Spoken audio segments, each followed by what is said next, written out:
Hi everybody, time to make some bone broth. Simple bone broth. I've got some marrow bones here. There's about 5 of them in this package. I picked it up at Whole Foods, about $18. Seems a little pricey, but bone broth is not cheap, and that's why I want to make my own. I am going to set this oven at 425, place them on a pan on a cookie sheet on some foil, and I'm going to roast them for 40 minutes. I'm going to turn it halfway, and look how beautiful they look. And this is also going into the broth, about 2 stalks of celery, cut into 2-inch pieces, 1 large onion into 8 pieces, 1 medium leek cleaned and cut into 2-inch pieces, a whole garlic cut in half. I'm going to use 2 bay leaves, 1 tablespoon of white vinegar, a teaspoon of salt, and a teaspoon of black pepper.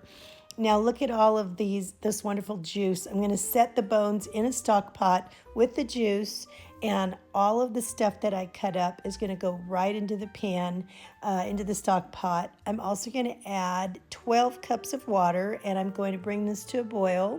I'm going to set a lid over this with just a little crack in it for the steam to escape, and I'm going to turn it all the way down to a simmer, on the very lowest simmer. And guess what? I actually cooked this overnight for about 12 hours, and let's look at it the next morning.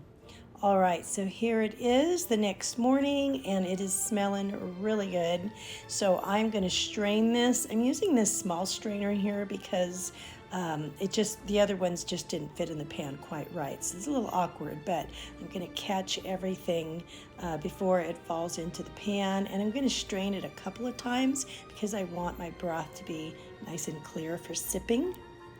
All right, so that looks really nice. I've strained it a couple of times, and I'm going to set it into this jar once it cools a little bit, and maybe another little small jar. And then I'm going to put it in the fridge, and once it congeals and all of the fat goes to the top, as you'll see in a second, I will actually take that fat out, and I'm just going to have a clear broth.